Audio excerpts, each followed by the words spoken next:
June 23, 1943. 0700 hours. Russell Islands, Solomon Chain. Lieutenant Commander John Blackburn watched the strange, hulking aircraft lurch down the coral runway, its massive nose blotting out any view ahead until the tail finally lifted. The F4U Corsair didn't look like a fighter so much as an engine with wings bolted on, an overpowered brute shaped more by necessity than elegance. Japanese pilots who encountered it had nicknamed it Whistling Death, but the nickname carried amusement, not dread. 3,000 miles away in Tokyo, Commander Minoru Jinda reviewed the latest intelligence dispatches from the South Pacific. The reports were almost unbelievable. The Americans were losing pilots in their new fighter at a rate that bordered on suicidal. The Corsair killed more Marines in training than Zeros did in battle. Its stalls were lethal, its landings unpredictable, and the U.S. Navy had already rejected it for carrier use. Jinda, Japan's most respected tactician, allowed himself a thin smile. The Americans had engineered an aircraft so unforgiving that their own pilots feared it more than the enemy. In 1943, the numbers favored Japan.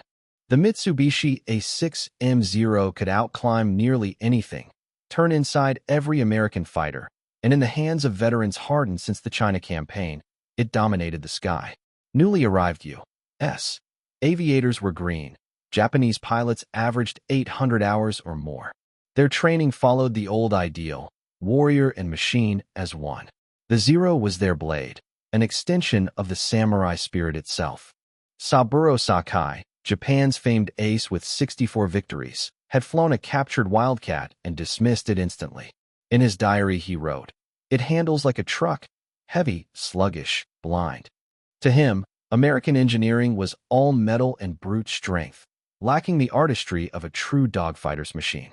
So when intelligence reported a bulkier, heavier fighter entering American service, senior pilots at Rabaul celebrated.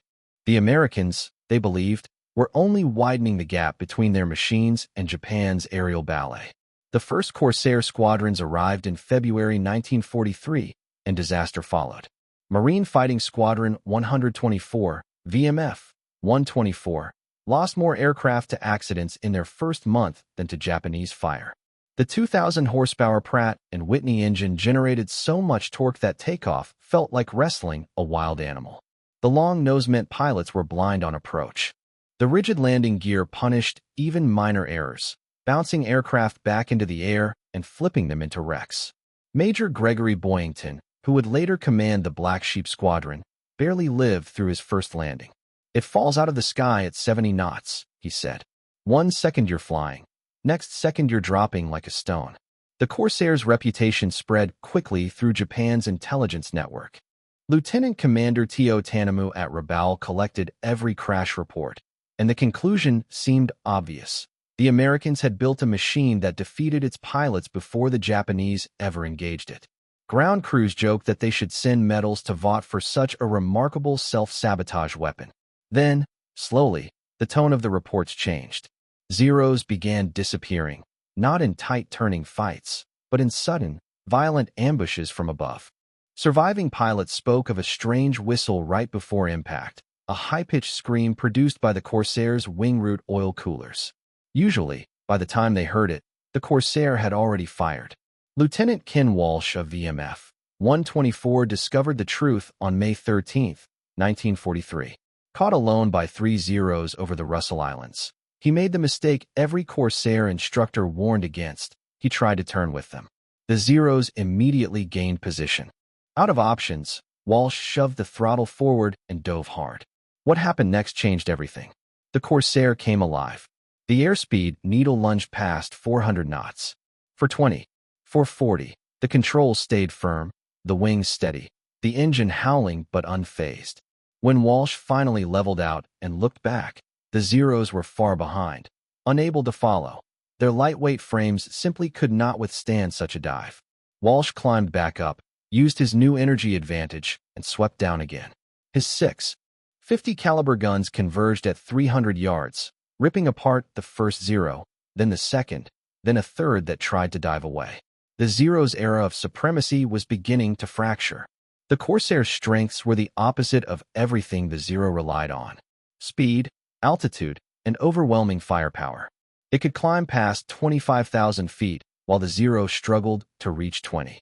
It could dive at speeds that would shred a Zero's wings.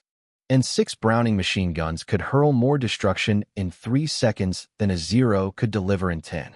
Commander Jenda received the first ominous notices in July. Entire Zero formations were being wiped out by Corsairs they never even glimpsed. American pilots had evolved new tactics. No turning battles, no elegant dogfights, just altitude advantage, brutal dives, and disengagement the moment the odds shifted. If they missed, they didn't circle. They climbed and struck again. Lieutenant Hiroshi Nishizawa, Japan's most feared ace, encountered Corsairs for the first time on August 7, 1943. They came from the sun, he wrote. By the time we saw them, they were firing. Suzuki exploded.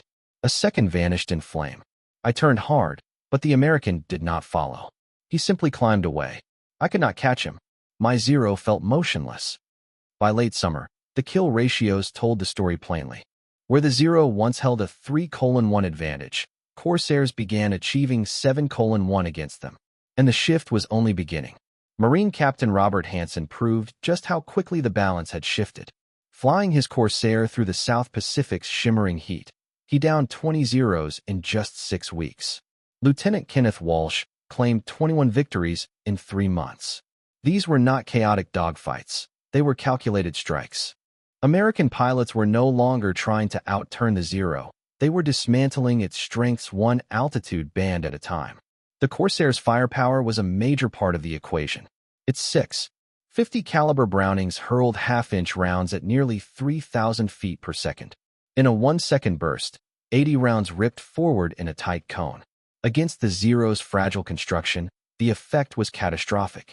Self-sealing fuel tanks, standard in American fighters, were too heavy for the Zero's design philosophy. A single incendiary hit could turn the Japanese fighter into a fireball.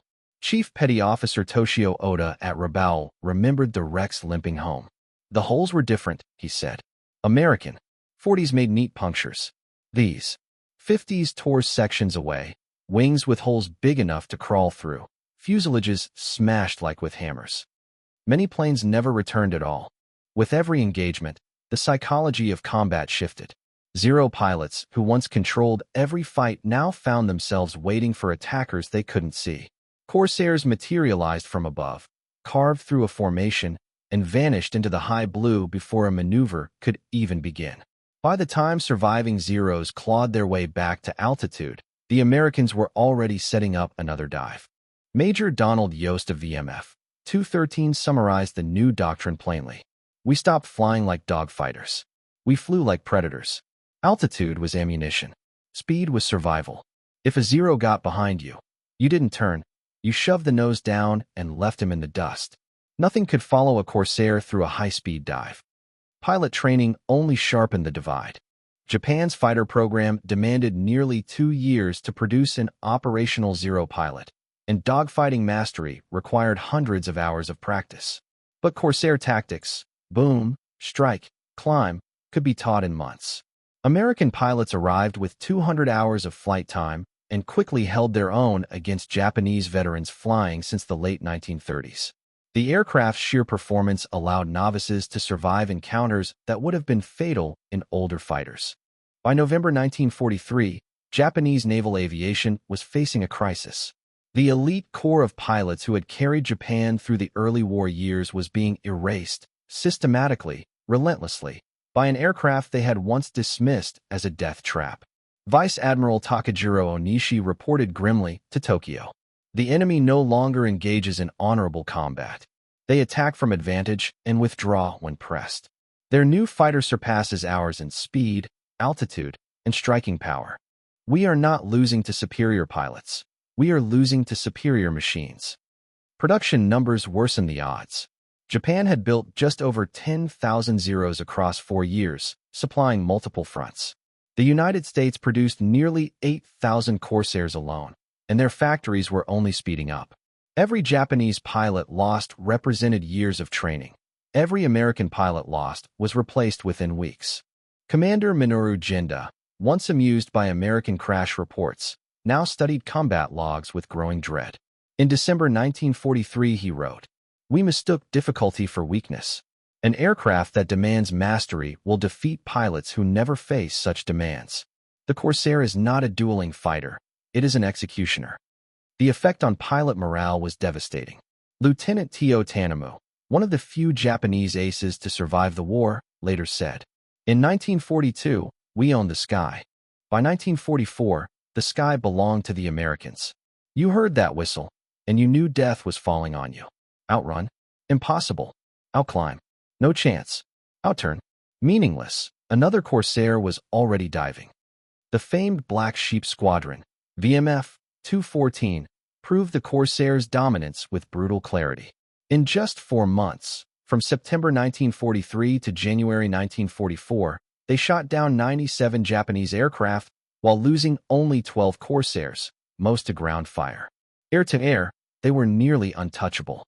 Then came the mission that defined the machine's true nature. On January 14, 1944, First Lieutenant Robert Hansen engaged 5 Zeros over the Pacific. His attack was clinical. Dive, fire, climb, repeat. 5 separate dives, 5 Zeros destroyed. At no point did a Japanese bullet touch his aircraft. He landed with ammunition to spare and a Corsair that seemed barely used. The age of the turning dogfight was ending, replaced by a cold, mathematical form of aerial warfare, one the Corsair excelled at. By the end of the war, the Corsair's record left no doubt about the shift in air combat. F4U pilots claimed more than 2,000 enemy aircraft destroyed, while losing only 189 Corsairs in aerial combat, an astounding 11-to-1 kill ratio. The fighter the Japanese had mocked as uncontrollable had become the deadliest American aircraft in the Pacific. Marine pilots alone accounted for over 1,000 victories in the bent-wing bird. Captain Philip DeLong of VMF 212 explained the transformation bluntly. "The Japanese trained for an aerial dance, turning fights, graceful duels. We brought a sledgehammer. They wanted art, we wanted results. The Corsair couldn't dance, but it could kill. Those 650s would cut a Zero in half before the pilot even knew we were there." Japan's own records confirmed the annihilation.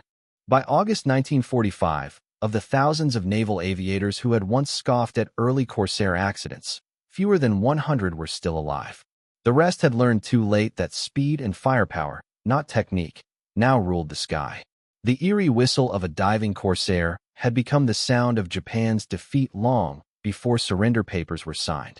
The lesson radiated far beyond the Pacific. Turning ability, once the essence of aerial warfare, was no longer decisive. The future belonged to machines that could climb higher, strike faster, and deliver overwhelming firepower in brief, devastating bursts.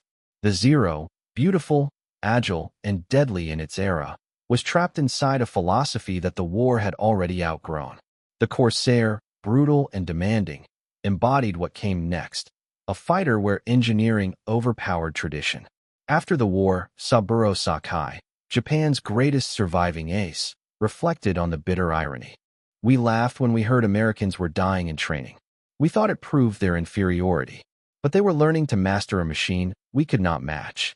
By the time we stopped laughing, most of us were gone." He concluded with a line that echoed across aviation history. In modern war, the hard path in training becomes the easy path in combat. We spared our pilots in practice and lost them in battle. The mathematics of aerial warfare had shifted forever in the Pacific skies. The Corsair, born dangerous and unforgiving, evolved into the most lethal fighter of its generation. The Zero, once untouchable, became obsolete the moment the fight moved beyond turning circles into the realm of speed, altitude, and raw force. In the end, the aircraft Japanese pilots jeered for killing its own in training would kill far more of theirs in combat. The final irony was immortalized at 400 knots, delivered through 6 roaring 50 caliber guns by a bent-wing machine that couldn't even see the runway as it took off.